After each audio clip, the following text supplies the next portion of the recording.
Hello and welcome back to the channel, and we're doing another body doubling video where I list 5 things on eBay, and this is a longer one. It took me around 20 minutes to list this. I'm listing some vintage sheets and some clothing here.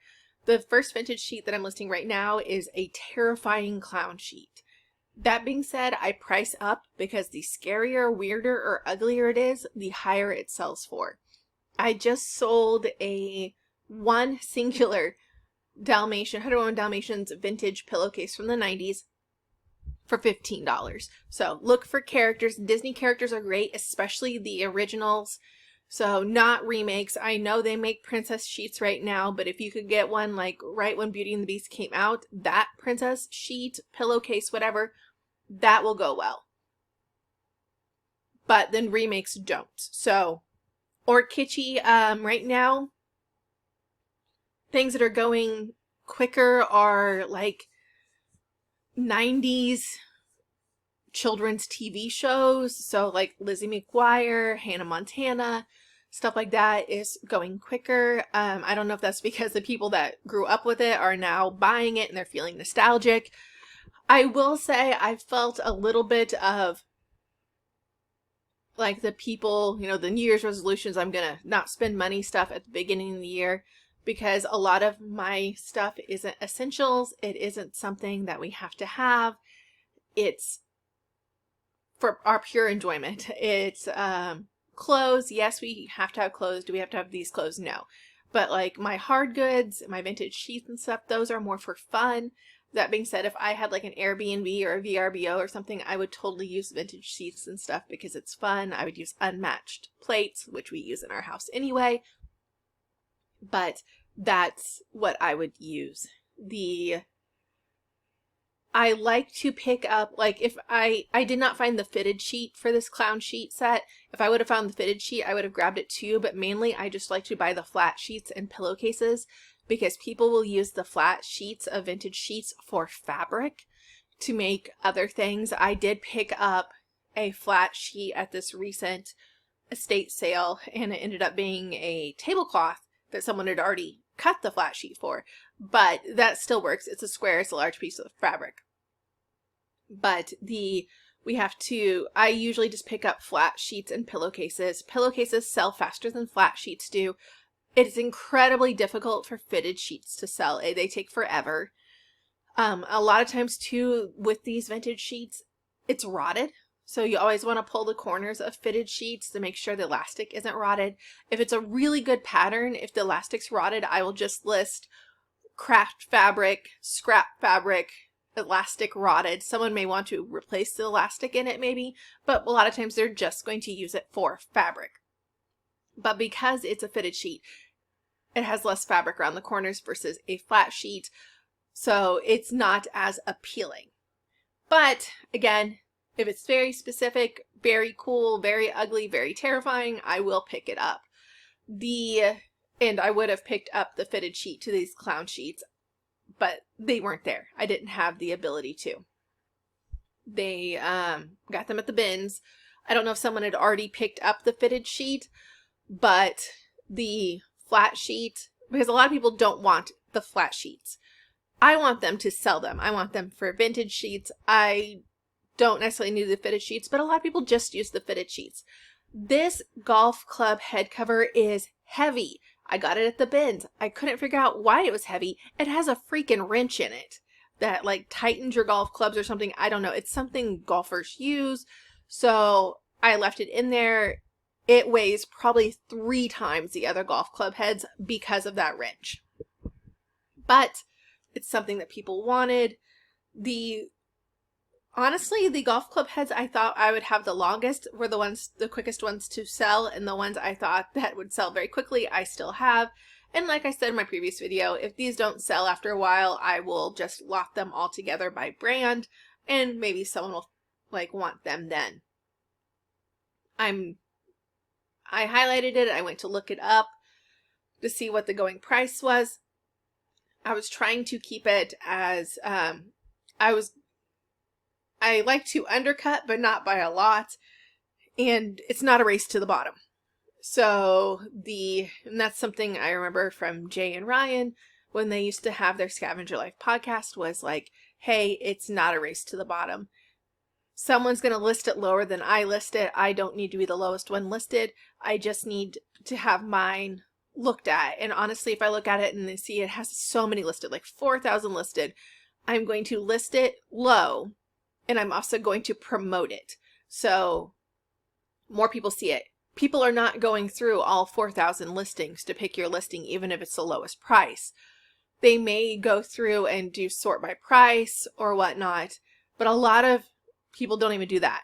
They just enter it in, either take a picture of it, put the name on it, enter it in, search. If you're not on the first 3 pages, you're not going to sell it.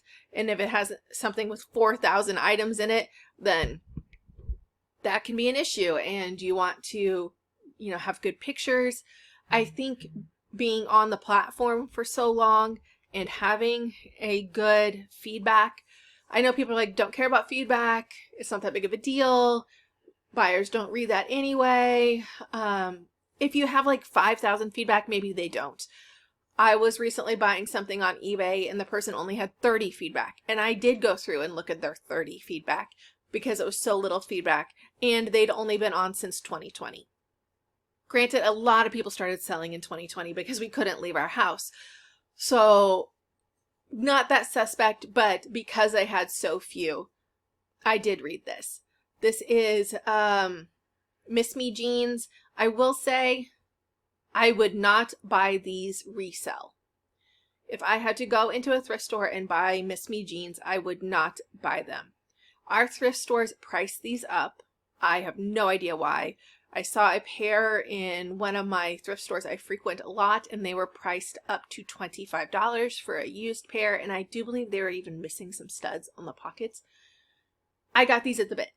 If I can find Miss Me jeans at the bins, I'll pick them up. I'm paying less than $5. They are fairly heavy jeans though.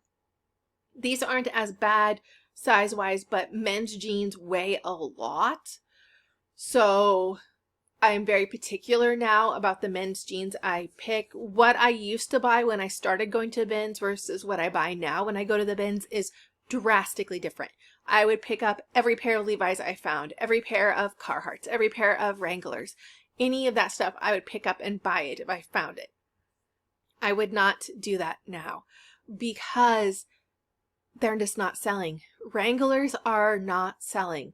The only Wranglers that are selling right now for me are the cowboy style. If they are not the cowboy style and not some crazy size, they aren't selling, and I'm not picking them up. It's not worth it to resell. Now, if I was using those as my personal jeans, then yes, it's worth it, but it's not worth it to resell. The price margins have just went away. Same with Levi's. I don't pick up every pair of Levi's anymore. I pick up specific numbers. 505s, 501s, 569s sell for me all day long. 569s relaxed fit sell for me all day long. 505s, 501s, classic fit will sell. I will pick up vintage Levi's though. So if it's a vintage Levi, but it's not a particular desirable number, I will still pick that up. But again, the margins are very, very slim. So I'm not even sure I would pick them up at a resale store. I think I might pick them up per pound, but I don't think I'd pick them up at a resale store unless they're having like 50% off, 75% off, which one of my resale stores does. But they're a good price, again, if you're going to wear them. If that's your favorite cut of jean, very favorite style of jean, that's awesome. The prices are great. If you're doing it to resell, again, I personally believe, and I'm just going to use the one store that has sales as an example. I personally believe that resale shops are having to have 50 and 75% off items of certain colors because they are pricing so high.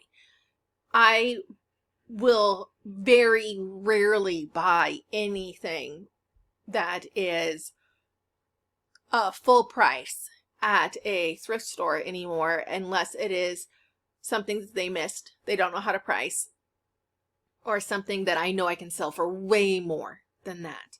So but what I'm seeing though is when it goes 50% off, that's when the color really goes. There's a whole bunch of that color when it goes 50% off. Goes 50% off, you go in and look. And I found that last time when they did the restock, and I was talking with people online because I'm an extrovert and that's kind of what I do. I was talking with people online and in line, and they're like, yeah, I saw this when it was full price. I'm hoping it's still there now. Yes, you're taking a gamble. Is it going to be there? That's the same with the state sales when you go on the last day. Is it going to be there? Is it a good enough price now? Will I get it now? I will buy full-size stuff for myself and my family. If I know I'm going to wear it, if I know my kids are going to wear it, my husband's going to wear it, even if they need it for a specific event, they're going to wear it and then I could resell it afterwards. That one wear is probably enough for me to pay full price for it. So let's say my son needs a pair of black dress pants for a band concert. I will buy those black dress pants, knowing that he's probably only going to wear them once because he's growing 500 inches a day, and then I can flip them. But I wouldn't just buy those dress pants to flip. Honestly, I don't like to flip dress pants anyway, and a lot of the khakis and dress pants I do flip in our store have previously been worn by my husband and my son, and they've either grown out of them, they don't like them, or they just needed them for a specific event.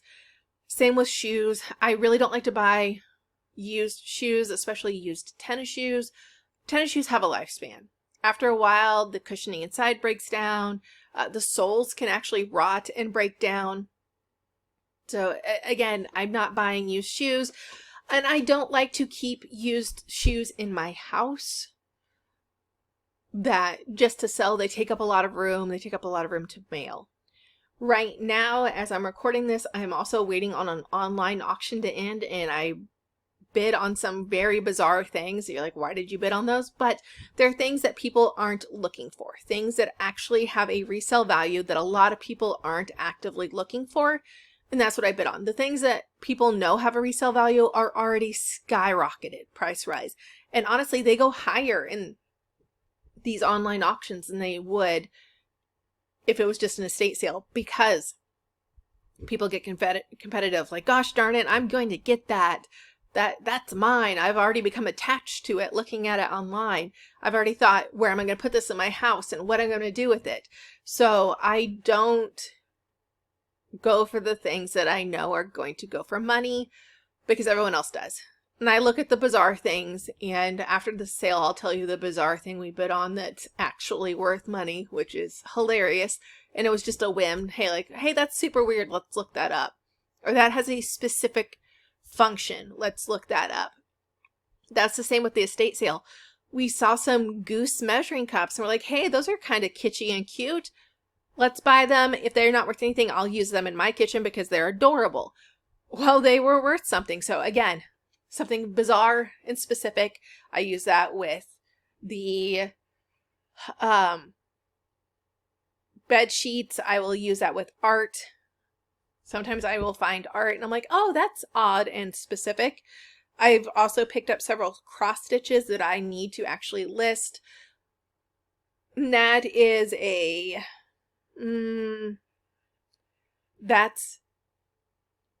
cross-stitching is very tricky when it comes to backs and fronts, and a lot of times when I buy them, I have no idea what the back looks like because they've been framed, and if the cross-stitcher knows it's going to be framed, a lot of times the backs are kind of trashed, and that means not crisscrossing fabric color, crisscrossing thread colors, and all that stuff.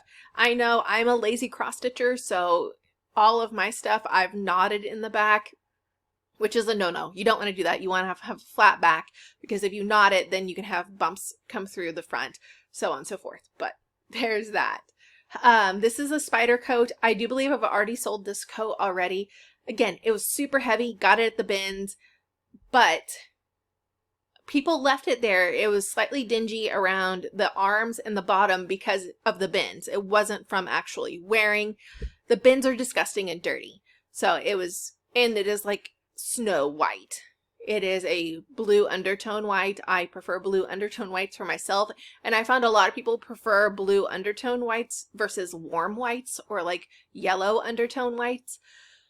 So I bought several white spider things from this trip to the bins. I was able to white them again. They weren't dirty from wear. They were just dirty from the bends. If it's just dirty from the bends, it's not a set-in stain. It hasn't been washed into it. And I can usually get it out. And I was willing to take a bet on this coat because it's a spider coat. It's a ski coat. There's 500 pockets on it. I knew it had, again, a specific purpose. So specific purpose, bizarre, ugly. Things I will go for at the bins.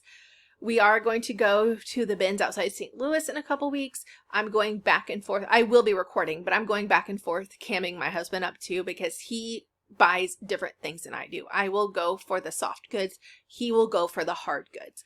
So I'm toying with the idea of camming him up so you guys can get video of what the hard goods look like, because you didn't get that really from me with my Indianapolis bins video. You got what the soft goods look like. And we ended up getting a lot of hard goods while we were there. So I will do that, hopefully, and have him cam up, and then I'll just voice over it, or have him voice over it if he's willing. I've heard there might be issues with recording there, so we will see. I'm hoping there isn't. I know there is in the other Illinois bins. Depending on who's working there, they have you turn your cameras off or not. If that's the case, I will try to record as much as I can on my phone, because they won't take that away versus having a GoPro strapped to my chest. But again, also, the coat was dirty from the bins, and coats are really heavy, and I think that's the reason a lot of times they don't sell, because of how heavy they are. And I find that with like comforters and stuff too. Anything that's super heavy, people are very hesitant to pick up. I will not pick up a comforter there unless I know it's going to sell amazingly, because it could be upwards of $15 depending on how much it weighs. And I'm terrified of bed bugs, like absolutely terrified of bed bugs. The chances of you getting them off a comforter is slim, but I don't know if I'd want to risk it. I don't want to bring bed bugs into my house, even if they are just, you know, going straight to the washing machine to be resold or used. I'm just, it kind of makes my skin crawl thinking about it. So I won't buy used comforters because they can live in the stuffing. They really like down stuffing too. My cat really likes down stuffing. He tried to tear my coat apart to get to the down stuffing of my coat. But down comforters might be worth it. There's a very specific Ralph Lauren jean comforter. It's made out of jean material. I swear it weighs 100 pounds. I have found 2 of them in the wild. One was at the bins and one was at my local thrift store. The one at my local thrift store, they still wanted $45 for it. The one at the bins obviously was $1.19 a pound, but it was heavy. It was heavy jean, heavy thick jean. It was, I want to say queen size, so it was big anyway. I probably would have had to pay $30+ for this, just on a whim, and that was before Ground Advantage, which Ground Advantage has changed my game when it comes to buying things too. I'm more willing to buy heavier things because of Ground Advantage. I can ship it cheaper than Priority. People are more willing to buy it as Ground Advantage. So I'm buying heavier things. I bought dishware because I know I can ship that Ground Advantage now. Ground Advantage goes up to 70 pounds and you also get insurance on it, just like Priority. Honestly, I could see them trying to phase Priority out because it's so expensive, where Ground Advantage gives them more time to do it, and we don't have to like airfare it and stuff. We can truck it. So I could see them phasing out Priority to just specific things, maybe almost making it like the express service and not something that's used every day, because Ground Advantage is essentially the same thing without the price. Thank you for watching my video. Please like and subscribe, and I hope you have a very productive day.